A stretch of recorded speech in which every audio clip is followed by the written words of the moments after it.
वो सचिन बोलता कि मेरी पत्नी है, मेरा ये पत्नी कैसे मानी जाएगी? लीगल पत्नी तो है ही नहीं इसकी अभी भी। ये तो एक कह रही हैं गर्भवती हो चुके हैं। एपी सिंह ये बार बार ये बात मैं कह रहा हूँ गर्भवती हो चुकी है, नहीं हो चुकी तो वो जानते, सचिन जानते, एपी सिंह जानते होंगे इस चीज़ को। इस चीज़ को हम नहीं जानते, पर मैं बता रहा हूँ ये लीगल पत्नी नहीं मानी जाएगी जब तक पहले पति से अपना डाइवोर्स नहीं ले लेगी। नेपाल के रास्ते भारत में एंट्री कर गई है और वो भारत की खुफिया जानकारी वहाँ दे रही है। जांच ये होनी थी। ये इन्होंने एक नॉर्मल वे में बोल दिया कि झींगुर सा लप्पू सा। अरे मैं कहूँ 10 करोड़ लोगों ने मीम बना लिया उस पर, सब पे 10 करोड़ लोगों पे तो मुकदमा कर दो तुम। किस किस पे मुकदमा करोगे तुम?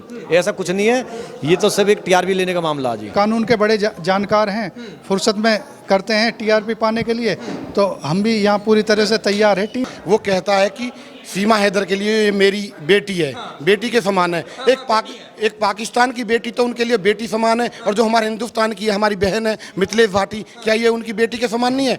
उनकी वीडियो देखो, क्या वो उन्होंने अब शब्द भाषा का प्रयोग किया है। नमस्कार, मैं हूं विमल त्यागी और आप देख रहे हैं youth media TV. Mithilesh Bhati जिन्होंने सचिन को लप्पू बना दिया, अब एपी सिंह जो वकील हैं सुप्रीम कोर्ट के, वो उन पर केस करने की तैयारी कर रहे हैं। लेकिन मिथिलेश भाटी के समर्थन में जो वकील हैं उनसे हम बातचीत करते हैं, क्या आगे कानूनी कार्रवाई है, क्या आगे होने वाला है, उस पर बातचीत करते हैं। सर, आपका नाम?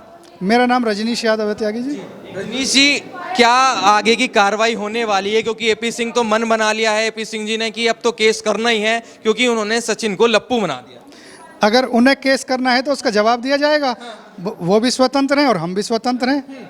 मरता क्या ना करता, अगर वो हमारे ऊपर केस करेंगे तो हम भी उसका जवाब दिया जाएगा। क्या वजह रही, मतलब क्या एपी सिंह वाकई में कोई मानहानि का केस कर रहे हैं या सिर्फ ऐसी टीआरपी के चक्कर में ये सब चीज हो रहा है? आप सब जानते हैं टीआरपी के चक्कर में ही हो रहा है सब कुछ। अगर यहाँ सारी ये है तो सब कुछ टीआरपी के लिए चल रहा है। तो टीआरपी के लिए चल रहा है। टीआरपी जो कहा जा रहा है कि मीणा समाज का अपमान किया है मिथिलेश भाटी ने, क्या वाकई में उस वीडियो में नजर आता है कि वाकई में ये मीणा समाज का अपमान? नहीं, उसमें कहीं मीणा समाज के ऊपर कोई टिप्पणी की गई है?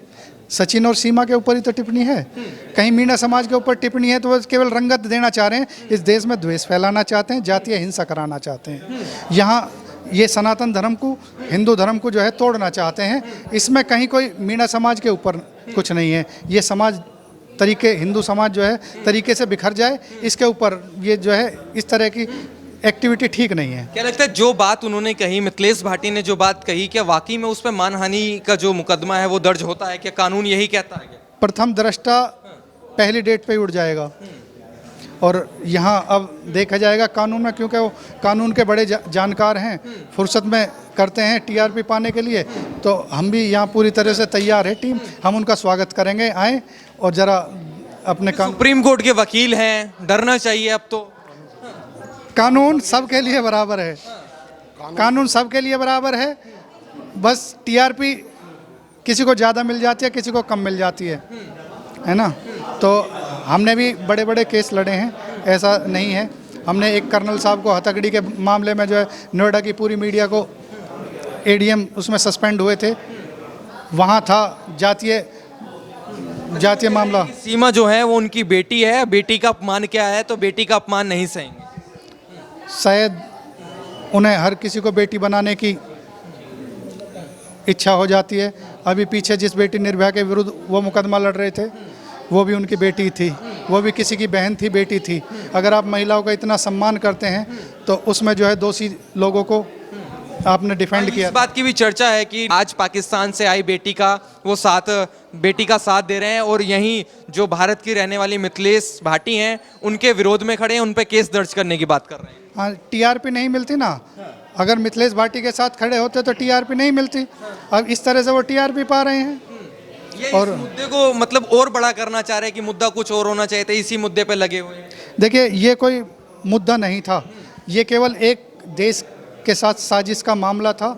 देश की सुरक्षा एजेंसियों की जानकारी में आया कि एक सीमा हैदर जो है इल्लीगल तरीके से नेपाल के रास्ते भारत में एंट्री कर गई है और वो भारत की खुफिया जानकारी वहाँ दे रही है। जांच ये होनी थी।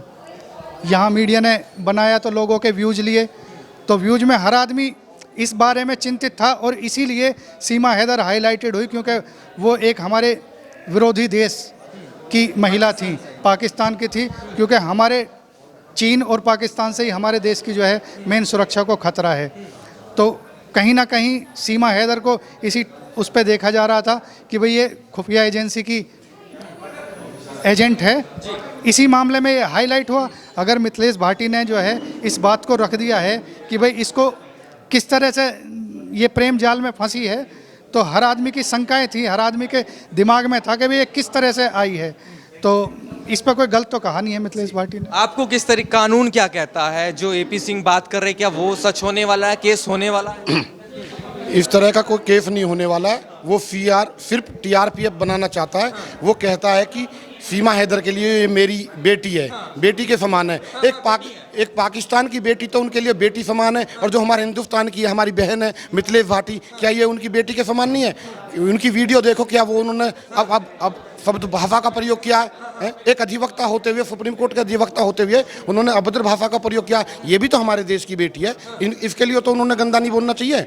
मैं मानता हूँ कि वो सिर्फ टीआरपी बढ़ाना चाहते और कुछ नहीं है। वो किसी का कोई केस नहीं लड़ना चाहते। कह रहे वो तो समर्थन में है सीमा के और मिथिलेश के विरोध में है, इस पे मानहानि का केस होगा। अगर एक बार कहती मिथिलेश भाटी तो ठीक था, बार बार क्यों कह रही है? वो तो समर्थन में पाकिस्तान के भी हो जाएंगे अगर उन्हें टीआरपी मिलने लगे तो। वो तो समर्थन में सीमा हैदर के इसलिए हैं कि उनको टीआरपी चाहिए। बहन तो हमारी ये हिंदुस्तान की बहन को अपनी बहन बेटी कहेंगे या पाकिस्तान या श्रीलंका जाकर कहेंगे हम? आप ही बताइए हमें, या आपको क्या लगता या एपी सिंह बताएं हमें कि हमारे हिंदुस्तान की बेटी हमारी बहन बेटी है, या पाकिस्तान जाकर हम अपनी बहन बेटी बनाएं? कह रहे हैं मैं तो गरीब, मतलब हर तबके के लोगों के साथ खड़ा रहता हूँ। वो सीमा हैदर गरीब कैसे हो गई जो 3 देश की सीमाओं को पार करके हमारे देश में आई है 4 बच्चों को लेकर, वो भी इलीगल तरीके से। और आज वो अभी तक लीगल यहाँ शादी भी नहीं की उसने। ना तो उसके काठमांडू में जो शादी की है अभी तक उसका कोई दस्तावेज नहीं मिला अभी तक, और अपने पहले पति को उसने तलाक नहीं दिया। हमारे सनातन धर्म में हिंदू रीति रिवाज से अगर शादी होती है तो पहले पति को तलाक दे करके और दूसरे परिवार की सहमति से, दूसरे से सहमति से शादी की जाती है, उसको लीगल शादी कहा जाता है। वो तो अभी यहाँ शादी लीगल भी नहीं है उसकी। अच्छा, क्या आपको क्या उम्मीद है, क्या केस होगा या सब ऐसी रफा दफा हो जाएगा? देखते हैं अभी। अगर एपी सिंह आगे केस को बढ़ाते तो हम भी उनके खिलाफ करेंगे केस। तो हम भी बहन जी की तरफ से लड़ेंगे। ये भी तो हमारी बहन बेटी है जी। आपको क्या लगता है, युवा हैं कि इस कानून के नजरिए किस तरीके से देखते हैं इस पूरे मामले को? क्या वाकई में सचिन को लप्पू जो कहा वो मानहानि का केस उस पर बनता है? वो मानहानि केस बिल्कुल नहीं बनता है। मैं कह रहा हूँ अगर केस पहली डेट पे कोर्ट में आएगा, पहली या दूसरी डेट पे उड़ जाएगा केस, वो कि इसमें किसी तरह का कोई भी मतलब लीगल कुछ ऐसी चीज़ बनती नहीं। झींगुर और ये जो लप्पू से जो शब्द बोला गया, झींगुर को ऐसा नहीं कि मतलब किसी को गाली दे दी या किसी को ऐसा बड़ा अपमान कर दिया। ये तो अपना किसी को बोल सकते झींगुर सा, लप्पू सा। और सीधी सी बात है, वो सचिन बोलता कि मेरी पत्नी है, मेरा ये पत्नी कैसे मानी जाएगी? लीगल पत्नी तो है ही नहीं इसकी अभी भी। ये तो एक कह रही हैं गर्भवती हो चुके हैं। एपी सिंह बार बार ये बात कह रहा हूँ, गर्भवती हो चुके हैं नहीं हो चुके तो वो जानते हैं, सचिन जानते, एपी सिंह जानते होंगे इस चीज़ को। इस चीज़ को हम नहीं जानते। पर मैं बता रहा हूँ ये लीगल पत्नी नहीं मानी जाएगी जब तक पहले पति से अपना डाइवोर्स नहीं ले लेगी। इतने पहले पति से अपने जो हैदर कौन है उससे डाइवोर्स लेने के बाद में तब यहाँ तक दूसरी शादी करेगी। कि हिंदू लॉ जो हमारा कहता है वो उसमें ये कहता है कि पहले पति से डाइवोर्स होने के बाद दूसरे पति से शादी तब वैलिड मानी जाएगी। ये तो हमारी जो सुरक्षा एजेंसी है कि बेटी का अपमान किया गया, सीमा उनकी बेटी है उसका अपमान किया गया। सीमा तो उनकी बेटी हो चुकी है और उनकी ये जो मिथिलेश हैं ये उनकी दुश्मन हो चुकी है। ये सिर्फ टीआरपी लेने का मामला है और कुछ नहीं है। सिर्फ एपी सिंह जी ये चाहते हैं कि यहाँ अपने टीआरपी लो और अपने यहाँ क्लाइंट बढ़ाओ और कुछ नहीं है। हम भी डिस्ट्रिक्ट कोर्ट प्रैक्टिस करते हैं, पवन भाटी मेरा नाम है। तो मैं ये कहना चाहूँगा कि मतलब ये सब ऐसा कुछ नहीं है। ये इन्होंने एक नॉर्मल वे में बोल दिया कि झींगुर सा लप्पू सा। अरे मैं कहूँ 10 करोड़ लोगों ने मीम बना ली उस पर, सब पे 10 करोड़ लोगों पे तो मुकदमा कर दो तुम। किस किस पे मुकदमा करोगे तुम? ऐसा कुछ नहीं है। ये तो सिर्फ एक टीआरपी लेने का मामला है जी। टीआरपी के मामले जी कह रहे मीणा समाज का भी अपमान हुआ है। ये तो मैं कह रहा हूँ यहाँ पर मीणा समाज कोई अभी 10-5 साल से तो आया नहीं है।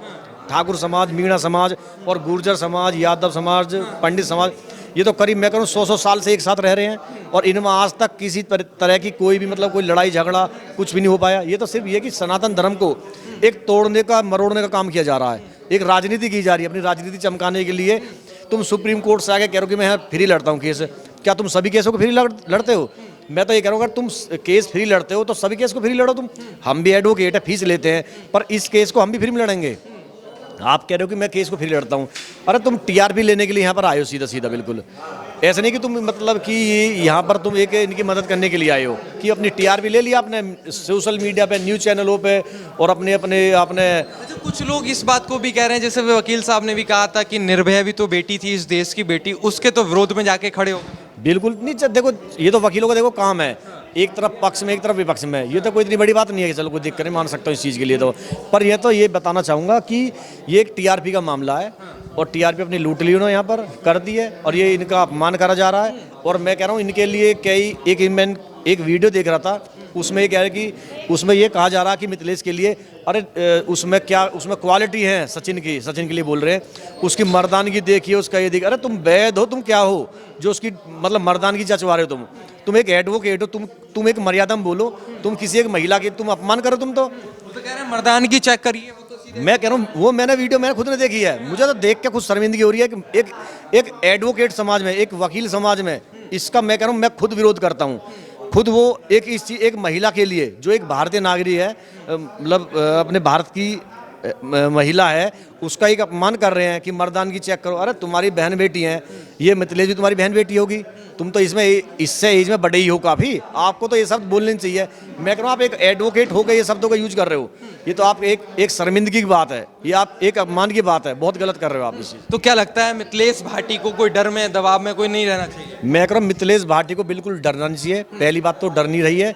और मैं एक किसान संगठन से भी बिलोंग करता हूँ, किसान एकता संघ से, जिसका मैं विधि प्रकोष्ठ का जिला अध्यक्ष भी हूँ और मैं डिस्ट्रिक्ट कोर्ट सूरजपुर में प्रैक्टिस करता हूँ। तो मैं कहना चाहूँगा कि किसी तरह की बिल्कुल कोई डरने की बात नहीं है।